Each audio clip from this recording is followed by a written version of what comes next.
Donald Trump assinou uma ordem executiva criando uma nova taxa de US$ 100.000 para a solicitação do visto H-1B, visto de trabalho. Vou colocar na tela a matéria para vocês. Aí, Trump assinou essa ordem executiva ontem, né, para já adicionar o pagamento, esse pagamento de US$ 100.000 aos vistos atuais do H-1B, que normalmente são pagos pelo empregador.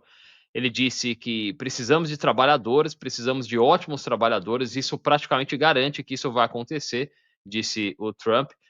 A ideia aí do governo, e eu assisti a entrevista coletiva na Casa Branca, a ideia é de que essas empresas passem agora com essa taxa anual a peneirar muito mais, a selecionar muito mais, trazer trabalhadores realmente excepcionais, não qualquer trabalhador para os Estados Unidos.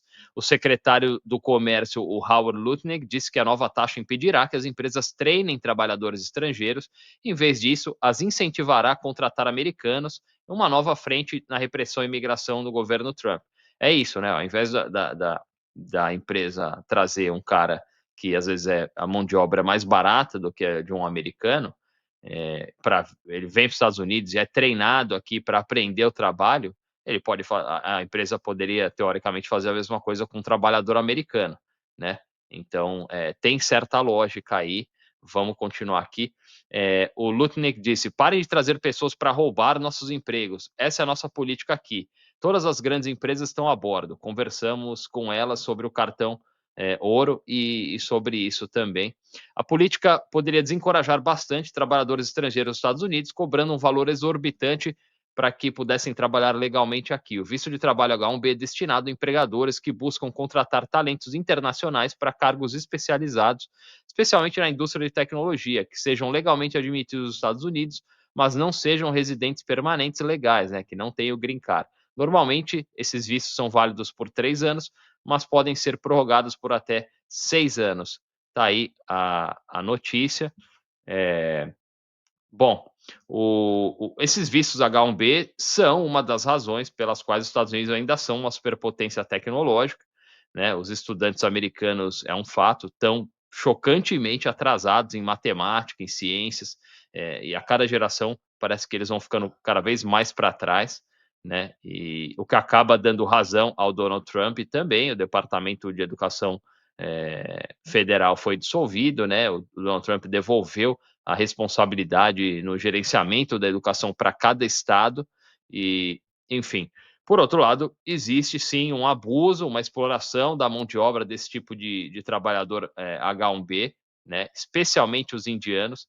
É um fato que, na média, os americanos, especialmente, né, como eu disse, as novas gerações, os mais jovens aí, não têm o hábito de ir além do trabalho que é designado, né, pessoas de outras nacionalidades aí, por uma questão cultural, ou até, de repente, de valorizar a oportunidade de trabalho e de poder viver nos Estados Unidos, acaba oferecendo muito mais às empresas no dia a dia, né? Muitos americanos hoje, eles vão ao trabalho para debater questões sociais, fazer trauma dumping, né, que é despejar os seus dramas pessoais nos outros, né, ou já na quarta-feira começa a perguntar qual que é teu plano para o fim de semana. O foco dos caras é outro, realmente não é em produzir.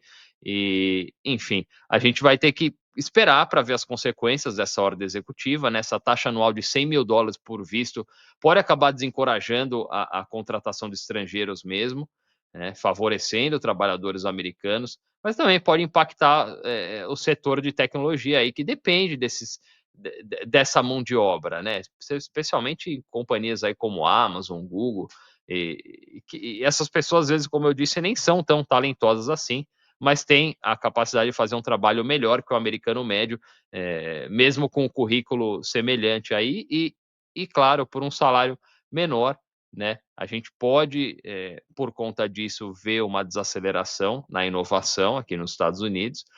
É, Talvez aconteça um movimento aí ainda maior, já existe, mas ainda maior, de contratação de trabalhadores remotos, né, fora dos Estados Unidos, como acontece com os call centers aqui, eles chamam de offshoring jobs, né, mas já se ventila também uma sanção a essa prática, e aí tem um ingrediente geopolítico, né, que é um ataque direto à Índia, Semanas atrás a gente viu o presidente, o Modi, lá em Pequim desfilando com o Xi Jinping, com o Putin, né, o Trump ficou irritado. São muitas agências de recrutamento desses trabalhadores de tecnologia lá na Índia, né, é um grande negócio por lá, essas empresas, elas recebem taxas, recebem até parte dos salários desses trabalhadores, né. Olha o ranking, quando a gente olha o ranking de contratações de trabalhadores H1B, é bem impressionante, porque você vê, diretamente, o Amazon é o número 1. Em segundo, a Cognizant Technology Solutions é uma dessas agências chinesas, assim como a Tata, ali em quarto lugar, a Infosys em sétimo também é.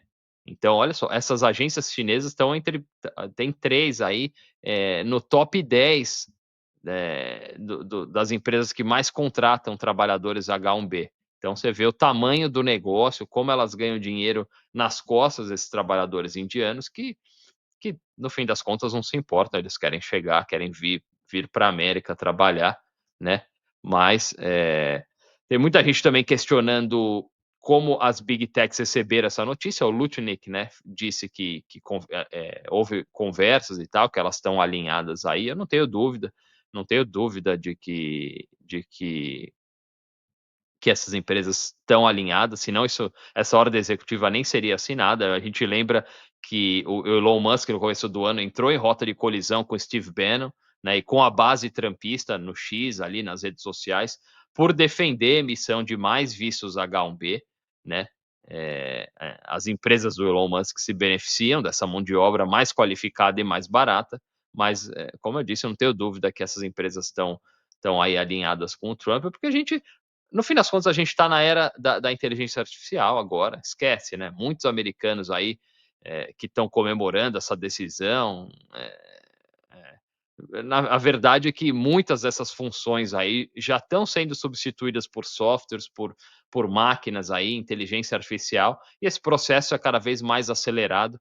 Então, eu não acho que ninguém vai sair ganhando muito. Talvez tenha sido mesmo mais uma maneira aí do Trump dar uma espetada na Índia, né? Isso com certeza mexeria mais com a economia indiana nesse momento do que propriamente com a dos Estados Unidos. É assim que eu enxergo. Se você gostou desse vídeo, deixa um like, comente, pode xingar à vontade. Lembrando que os Milênios Geriátricos fazem lives às segundas, quintas e domingos, às 21 horas. Valeu!